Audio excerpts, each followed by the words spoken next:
Now, your forecast first, sponsored by Matex Heating, Cooling, and Plumbing. All right, clouds, but hey, a little sunshine trying to peek through on the last few minutes here before the sun sets. That's our roofing dog on at Flooring America camera in Danville tonight, where it has been yet again another cool, in this morning, a rainy day out there, but also a windy day. Look at these winds, gusting 25 miles per hour. There's a look at the rain that's finally beginning to move out, but again, we're still holding onto those clouds pretty good, but that's going to change for tomorrow. Tomorrow looks pretty nice, actually. We've got temperatures that are going to stay cool tonight. We're mid-40s right now, but we're going to be down into the 30s before too long. We'll let you know how long that sunshine that is in the forecast sticks around when we come back. WCIA 3 News starts right now. Now on WCIA 3 News. It's 3 straight days with a positivity rate over 8%, where indoor dining, among other things, has been shut down. Plus, a dog was hit and killed by a car, while the owners believe it was done on purpose. And a student suffered serious injuries in a crash. We'll take a look at his road to recovery. You're watching your local news leader. This is WCIA 3 News at 6. Very disappointed, very frustrated. You know, obviously it's a huge deal for us. The worst fears for restaurant owners in Region 3 came true today. The state is shutting down indoor dining in the western part of the state as of this weekend. Good evening. I'm Paul Cicchini. And I'm Jennifer Roscoe. Region 3 posted an 8% positivity rate 3 days in a row. And the governor announced today new restrictions are coming. WCIA 3's Cole Hankey live in Springfield. So, Cole, when will these rules go into effect? The rules officially go into effect this Sunday. Starting then, there will be no indoor dining at bars or restaurants across Region 3. Now, Region 3 will be the 7th region to currently be under these mitigations. The region posted a positivity rate above 8% for 3 straight days. And for restaurant owners, this leaves a feeling of deja vu. Outdoor seating is still allowed, but with the weather getting colder, this feels more like the shutdown from March. And it's leaving owners like Hallie Pearsall frustrated, with no single target for that frustration. Well, honestly, I'm frustrated with a lot of things. I'm frustrated that our industry seems to be targeted. And I'm also frustrated that maybe people weren't doing their part in making sure that this didn't happen again. In order to get back to phase 4, the region will need a positivity rate of less than 6.5% for 3 straight days. But if the region stays at a rate above 8% for 2 straight weeks, then more mitigations will be put in place in the future. Now, coming up at 10, we'll hear more from restaurant owners about their reaction to the new rules, as well as if they think they will actually work based on the enforcement policies of the counties across the region. Reporting in Springfield, I'm Cole Hankey, WCIA 3, your local news leader. And Cole, tonight at 10, I'd also like to know when you said if it's 14 days of above 8%, and you said that there would be other restrictions. I think people need to know what those will be. If you could tell us tonight at 10. Yeah. Absolutely. Right. Yep. Thank you, Cole.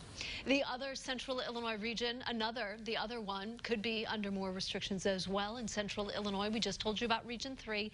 Then there is Region 6. It covers Decatur on the west, Danville in the east, Watsika in the north, and Olney in the south. It has been at an 8% positivity rate for 2 days. State guidelines say 3 days in a row means stricter rules.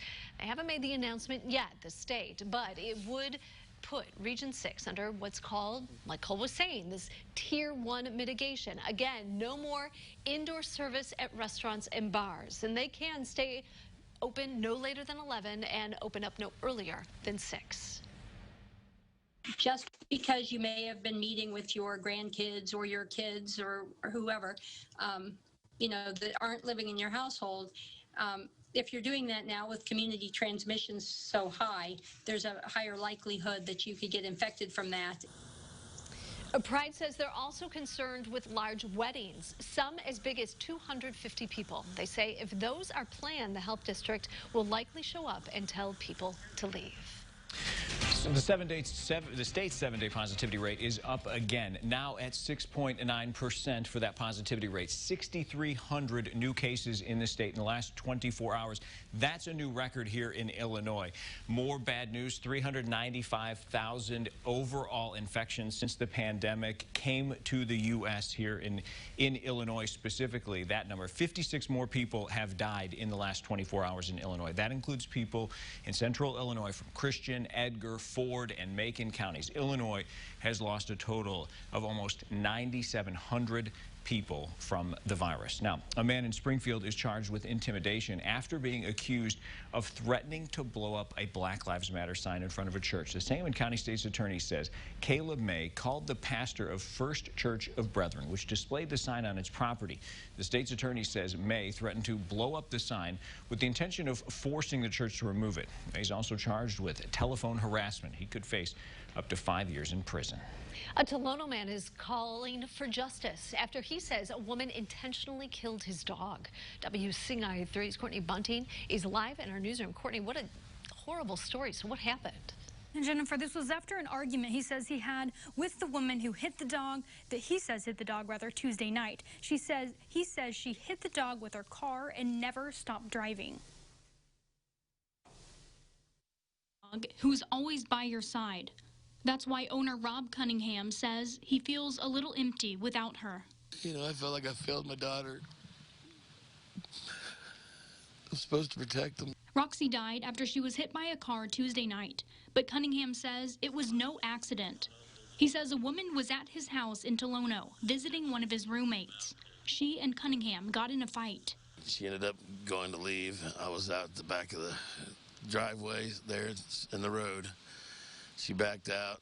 She floored it, ripped tires like she was going to run me over. Locked them up right behind me. About that time, my dog walked around the corner to look and see what was going on.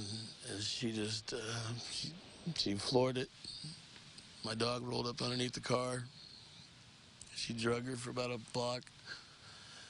And she never stopped. Roxy ran away after she was hit. A bunch of us took off with flashlights and tried to find her.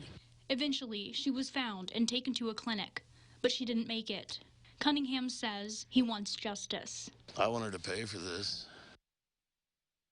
Cunningham tells me he did make a police report about this, but I did reach out to police, and I haven't heard back yet on where they are in that investigation. Live in the newsroom, Courtney Bunting, WCIA 3, your local news leader. Courtney, let us know. Thank you.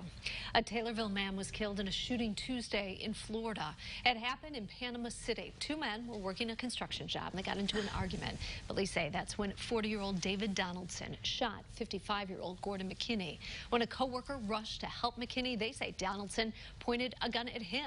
Donaldson confessed to the shooting. He's now charged with second-degree murder. The IHSA says there will be high school basketball this season. Why now? There are more questions than answers. And also tonight. I don't know how you could feel any other way, but just immensely grateful. They say it's proof prayers work. How family, friends, and strangers came together for a miraculous recovery. And it is a quiet evening out there, albeit another cool one. We are seeing just the hint of the sun setting there. That's on our Flooring America camera in Danville. There it is in Springfield, where the camera is bouncing around a little bit more, where high temperatures made it only to 51, another below average day. We're coming back after the break, and we're talking about those winds that are out there. We'll let you know when the sun returns fully and how the forecast overall is looking dry next.